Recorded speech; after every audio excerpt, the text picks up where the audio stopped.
नमस्कार दोस्तों, आपका हार्दिक अभिनंदन है बिब्लोफाइल के डिजिटल प्लेटफॉर्म पर। मैं दिनकर राणा हमेशा की तरह आपका हार्दिक अभिनंदन करता हूं। फिर से एक नया वीडियो लेकर आए हैं। इस पर बहुत ढेर सारी चर्चाएं हम करने वाले हैं, आने वाले एग्जाम्स को लेकर भी बताने वाला हूं।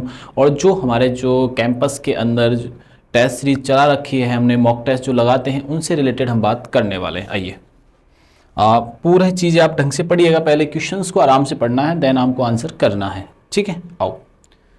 Which of the following features distinguish the Elephanta caves from the rock-cut sites of early India? It means क्या कहना चाहते हैं ये? निम्नलिखित में से कौन सी विशेषता एलिफेंटा की गुफाओं की प्रारंभिक भारत के अन्य चट्टान कट स्थलों से अलग करती हैं? मतलब कि जो चट्टानों को काट के अलग गुफाएं बनाई गई थी और एलिफेंटा जो बनाई गई, इनके बीच जो बिटवीन डिफरेंस है वो क्या है, वो हमसे पूछा जा रहा है। आइए बात करते हैं। ये मुख्यतः बड़े बड़े स्तूप वाली बौद्ध गुफाएं थी, बिल्कुल सत्य बात है। हाँ भाई, ये दोनों के अंदर ही मिलते हैं। जो रॉक कट करके मतलब कि चट्टाने काट के जो गुफाएं बनाई गई हैं, उनके भी सेम कहानी है कि वहाँ स्तूप मिलते हैं, बौद्ध स्तूप, और एलिफेंटा के अंदर भी स्तूप मिलते हैं। ये गुफाएं सैव विषय वस्तु पर केंद्रित हैं तथा इनमें से प्रकाश और छाया के माध्यम से मूर्तिकला की गहराई दिखाई देती है। ठीक है, हमसे क्या पूछा जा रहा है? अन्य चट्टानों से अलग करती है। जी हाँ, ये गुफाएं सैव विषय वस्तु पर केंद्रित है, भगवान शिव से ये रिलेटेड है तथा इनमें प्रकाश और छाया के माध्यम से मूर्तिकला की गहराई दिखाई देती है। ये विशेषता इनको अलग कर देती है। ये ना तो हमें ये रॉक कट बाकी जो अन्य चट्टाने अन्य गुफाएं मिलती हैं उनमें मिलती है, ये जो विशेषताएं सारी की सारी विशेषताएं जो हमें मिलती हैं, ये विशेषताएं हमें मिलती हैं किन में मिलती हैं? एलिफेंटा की गुफाओं में मिलती हैं। ये बात आप लोग यहाँ से ध्यान रखिएगा। ये विशेषताएं कहाँ मिलती हैं?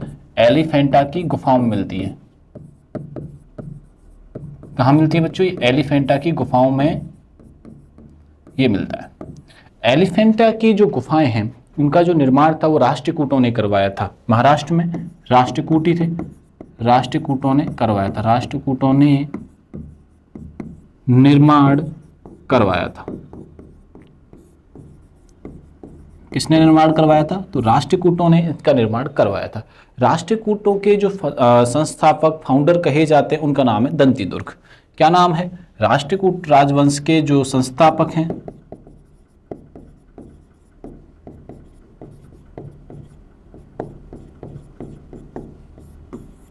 दंतीदुर्ग कहा जाता है। ये बात आप लोग यहां से ध्यान रखना, क्या कहा जाता है? दंतीदुर्ग कहा जाता है। ये बात समझ में आई कि नहीं आई? क्लियर है? ठीक है, तो हमारा आंसर क्या हो जाएगा? यहाँ से बी आंसर हमारा हो जाएगा। चलिए आगे बढ़ते हैं। BMW कंपनी ये किस देश में स्थित है? देखो, ऐसे क्वेश्चन कई बार आ जाते हैं, स्टैटिकल ये क्वेश्चन होते हैं। जैसे आपसे पूछा जा सकता है माइक्रोसॉफ्ट किस देश की है, रिलायंस किस देश की है, टाटा किस देश की है, ठीक है ना, ओडी किस देश की है, जो ऑटोमोबाइल्स हैं जैसे टोयोटा किस देश की है। तो ऐसे करके ऑटोमोबाइल्स जो कंपनी है ये हमसे क्वेश्चन पूछा जा सकता है। यहाँ जो पूछा गया वो BMW से रिलेटेड पूछा गया है कि BMW जो कंपनी है वो किस देश की। ये लग्जरियस गाड़ी बनाती है और विश्व भर में इसकी गाड़ियाँ हमें देखने को मिलती हैं। ठीक है, तो BMW जो कंपनी है बच्चों ये है जापान की, सॉरी जापान की नहीं, जर्मनी की है। किस देश की? जर्मनी की। जर्मनी की एक और फेमस कंपनी ऑडी। आपने इन दोनों कंपनीज का नाम सुना होगा जब लग्जरियस कारों की बात आती है।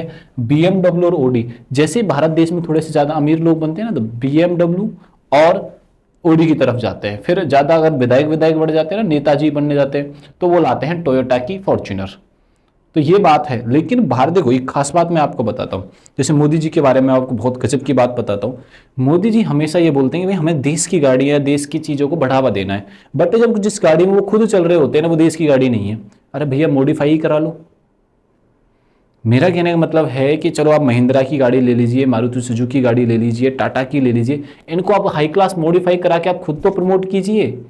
आप खुद प्रमोट नहीं कर रहे हैं, लोगों को भारतीय गाड़ी यूज करने की सलाह दे रहे हैं, भारतीय जो चीज़ें हैं उनकी सलाह दे रहे हैं, आप खुद तो यूज कीजिए। तो अगर आप मेरा मैसेज वहां तक पहुंचा सकते हैं तो प्लीज पहुंचा दीजिएगा। ठीक है, आइए।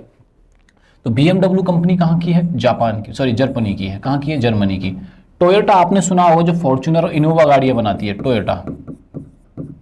टोयोटा जो कंपनी है वो कहाँ की है?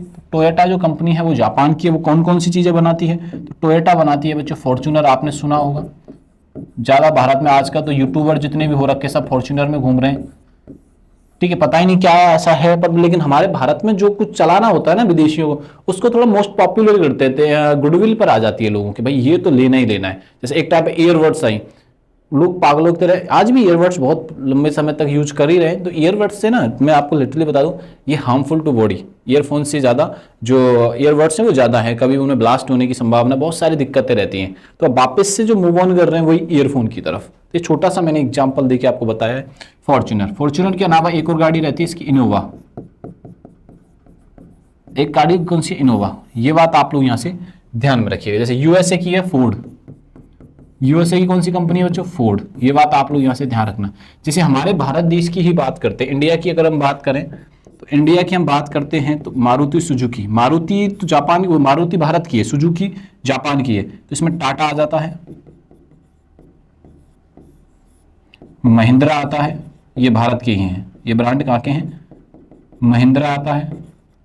अगर टू व्हीलर में बात की जाए तो बजाज आता है। तो ये कहाँ की कंपनियां हैं, बजाज, ये है भारत की कंपनियां। ये बात आप लोग यहाँ से ध्यान रखना। तो हमने इससे BMW के बारे में पूछा जा रहा था, तो उसका आंसर हो जाएगा जर्मनी। आइए आगे बढ़ते हैं। नाइट्रोजन स्थिरीकरण जीवाणु सामान्यतः पाए जाते हैं। नाइट्रोजन के स्थायीकरण के लिए, नाइट्रोजन के स्थायीकरण के लिए जीवाणु सामान्यतः पाए जाते हैं लेग्यूमिनस पौधे में, लेग्यूमिनस पौधे में पाए जाते हैं, लेग्यूमिनस पौधे में ये पाए जाते हैं। ये बात आप लोग यहाँ से ध्यान रखिए। चलिए आगे बढ़ते हैं। किस हार्मोन द्वारा हृदय स्पंदन तथा रुधिर दाब बढ़ जाते हैं। रुधिर का जो दाब है, स्पंदन जो होता है हृदय का जो धड़कना होता है वो किसके कारण होता है, तो वो होता है एड्रेनलिन के कारण। किसके कारण होता है, एड्रेनलिन के कारण होता है। ये बात आप लोग यहाँ से ध्यान रखना। पिट्यूटरी, ये हमारे मस्तिष्क में पाई जाती है और सबसे इंपॉर्टेंट हार्मोनों में से, वो ग्रंथियों में से एक ग्लैंड है। और ये कौन ग्रंथि है, ग्लैंड है। और जो हार्मोन स्रावित करती है वो कौन सा है, पिट्यूटाइन,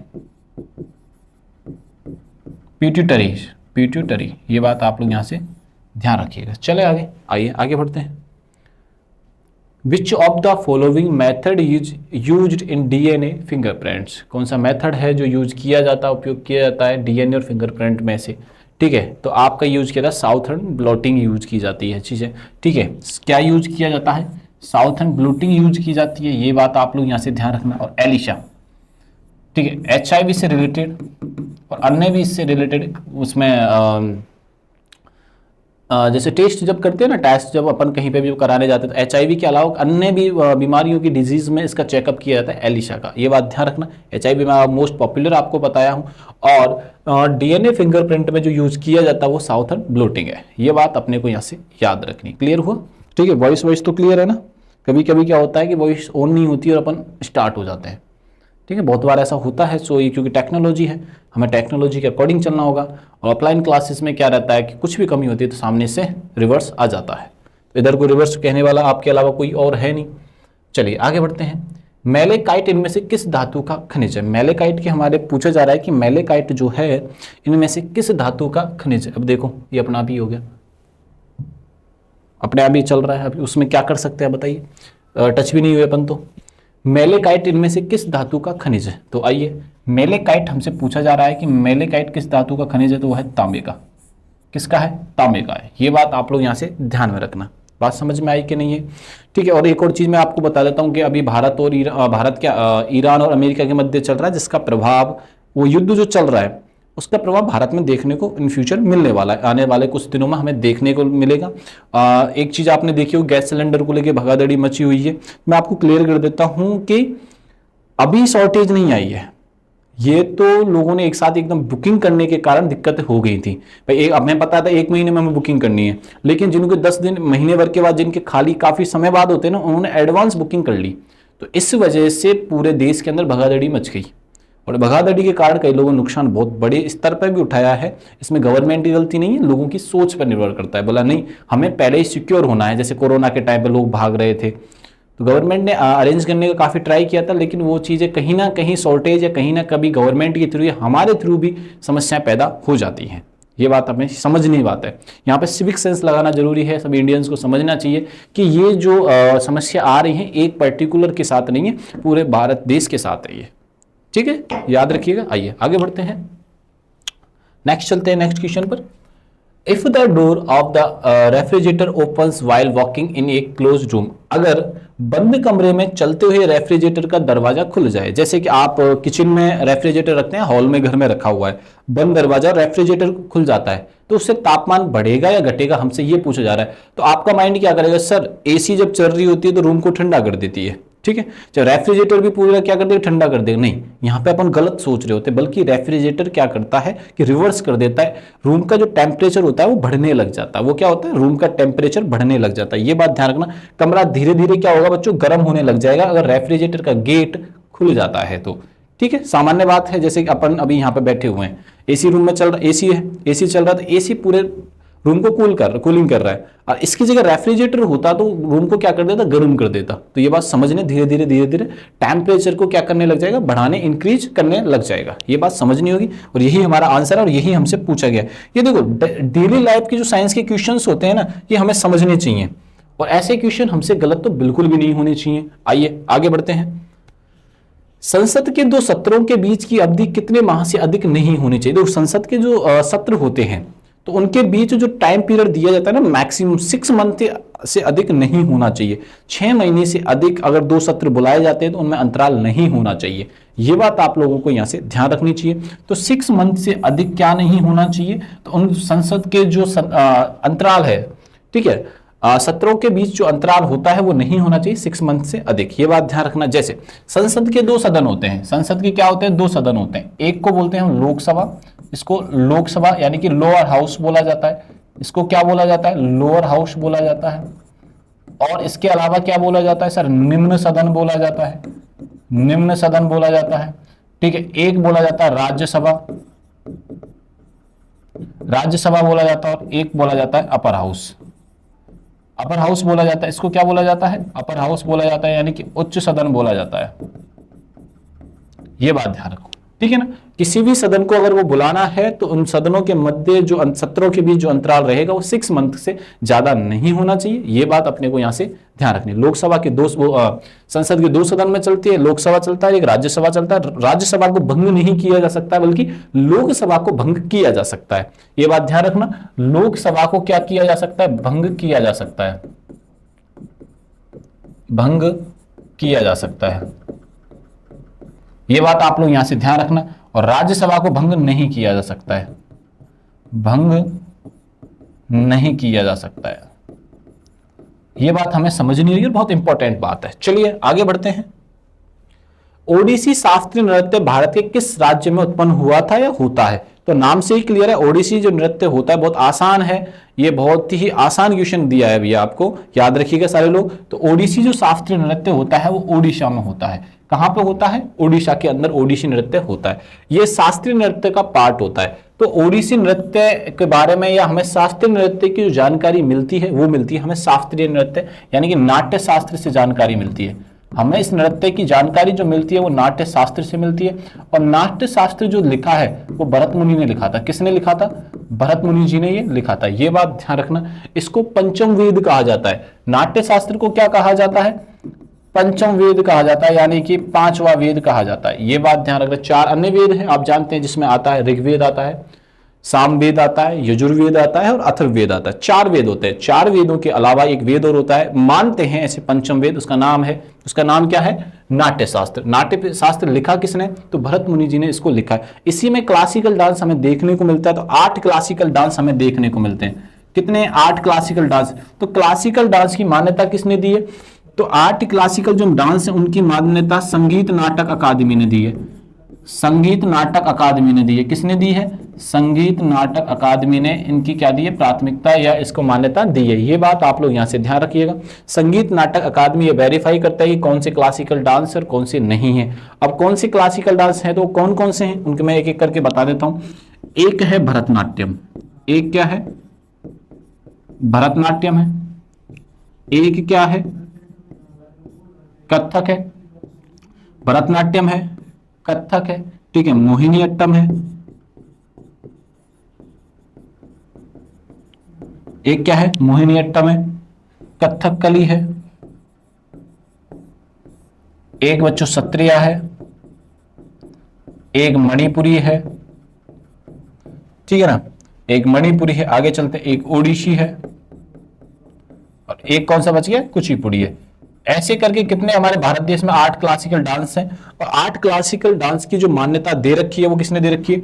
संगीत नाटक अकादमी ने 8 क्लासिकल डांस की मान्यता दे रखी है।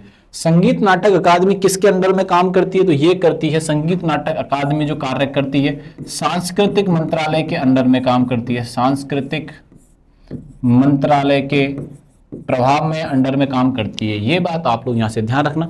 ओडिसी डांस आपको समझ में आ गया। ओडिसी डांस के जो आदि गुरु हैं उनको वो हैं पंकज चरण दास जी, ठीक है ना। पंकज चरण दास जी को आदि गुरु कहा जाता है ओडिसी नृत्य के, पंकज चरण दास जी। और एक और नाम आपने सुना होगा, केलुचरण महापात्रा जी। ये बहुत फेमस हैं, ओडिसी डांस से रिलेटेड हैं दोनों के दोनों, केलुचरण महापात्रा जी। और एक और व्यक्ति को आप जानते हो तो भूपेन हजारिका जी, ये भारत रत्न से भी सम्मानित किए जा चुके हैं, भूपेन हजारिका जी, भूपेन हजारिका, भूपेन हजारिका।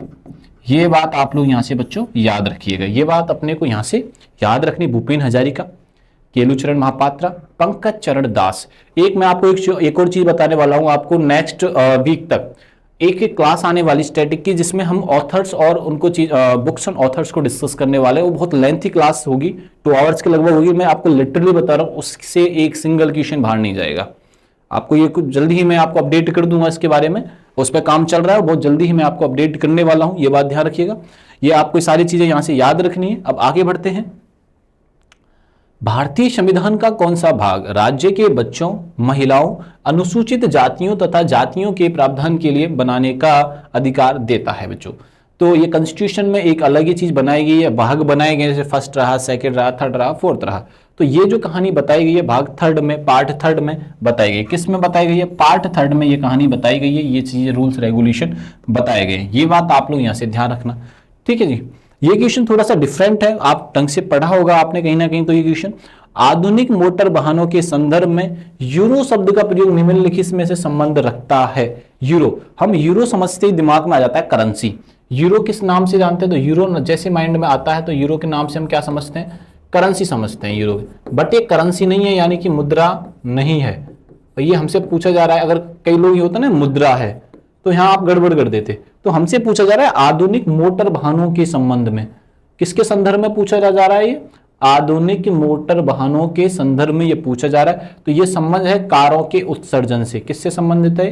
कारों के इमिशंस या ऑटोमोबाइल्स, ये कारों से ये संबंधित है। ये बात अपन को यहां से याद रखनी है, ठीक है जी। आओ आगे बढ़ते हैं।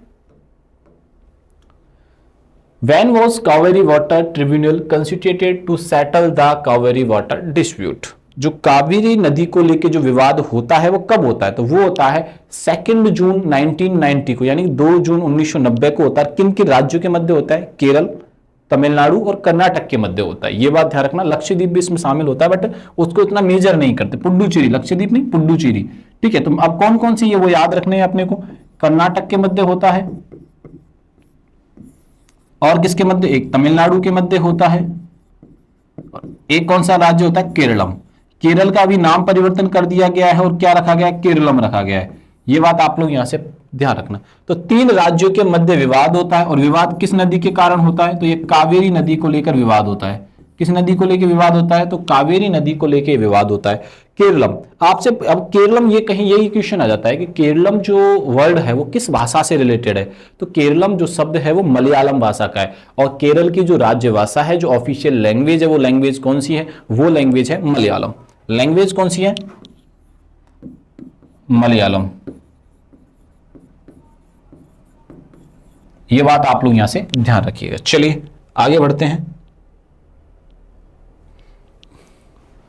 निम्नलिखित में से किस लेखक को साहित्य में नोबेल पुरस्कार नहीं मिला है? देखो, नोबेल पुरस्कार की जो शुरुआत होती है वो 1901 में होती है, तब से लेकर कंटिन्यूसली 2026 अभी है, और 5 अक्टूबर को अनाउंसमेंट हो जाती है। 5 अक्टूबर के बाद में अनाउंसमेंट कंटिन्यूसली अक्टूबर महीने में चलती है, और ये पुरस्कार जो दिए जाते हैं वो 10 दिसंबर को दिए जाते हैं। नोबेल पुरस्कार, नोबेल पुरस्कार दुनिया के सबसे बड़े सिविलियन पुरस्कार हैं, ये आपको ध्यान रखना है। तो हर साल नोबेल प्राइज दिए जाते हैं, और उसमें किसमें देने की बात चल रही है? लिटरेचर में। किसमें देने की बात चल, लिटरेचर की। तो इसमें से ये व्यक्ति पूछे जा रहे हैं कि इनमें से किस व्यक्ति को लिटरेचर का पुरस्कार नहीं मिला है, नोवेल जो है लिटरेचर का वो किस व्यक्ति को नहीं मिला है। देखो मैं आपको बता दूं, ओरहान पामुक को मिला है, एलिस मुनरो को मिला है, लेकिन हारुकी मुराकामी को नहीं मिला है। ये बात ध्यान रखना, नॉमिनेटेड जरूर हुए थे लेकिन मिला नहीं था। ये जापान के हैं, ये कहां के हैं, ये जापान के हैं। ये बात आप लोग यहां से ध्यान रखना। भारत को पहला जो नोबेल प्राइज मिलता है वो किसमें मिलता है आपको पता है, लिटरेचर साहित्य में ही मिलता है। किसमें मिलता है, लिटरेचर साहित्य में मिलता है। भारत को पहला नोबेल भी, भारत को पहला नोबेल किसमें मिलता है बाल को, तो बच्चों ध्यान रखिएगा भैया, भारत को पहला नोबेल किसमें मिला था, लिटरेचर यानी कि साहित्य में मिला था। किसमें मिला था भैया, याद रखिएगा सारे लोग, साहित्य में मिला था।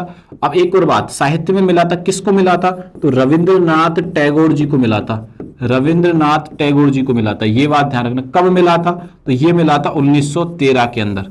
ये बात ध्यान, किसके लिए मिला था, तो गीतांजलि के लिए मिला था। ये बात आप लोग यहां से ध्यान रखना। पहले भारतीय भी, ओवरऑल अगर पुरस्कारों की बात की जाए नोबेल के पुरस्कारों को, पहले भारतीय जिनको नोबेल प्राइज से सम्मानित किया गया था वो कौन थे, वो थे रविंद्रनाथ टैगोर जी। पहले भारतीय जिनको नोबेल प्राइज से सम्मानित किया गया था, प्रथम भारतीय जिन्हों को नोबेल प्राइज से सम्मानित किया गया था, नोबेल प्राइज से सम्मानित किया गया था, सम्मानित किया गया था, ठीक है। वो कौन थे, वो थे रविंद्रनाथ टैगोर जी। ये बात आप लोग यहां से ध्यान में रखिएगा। चलिए आगे बढ़ते हैं। निम्नलिखित में से कौन सा लोक नृत्य गोवा से संबंधित है, ठीक है।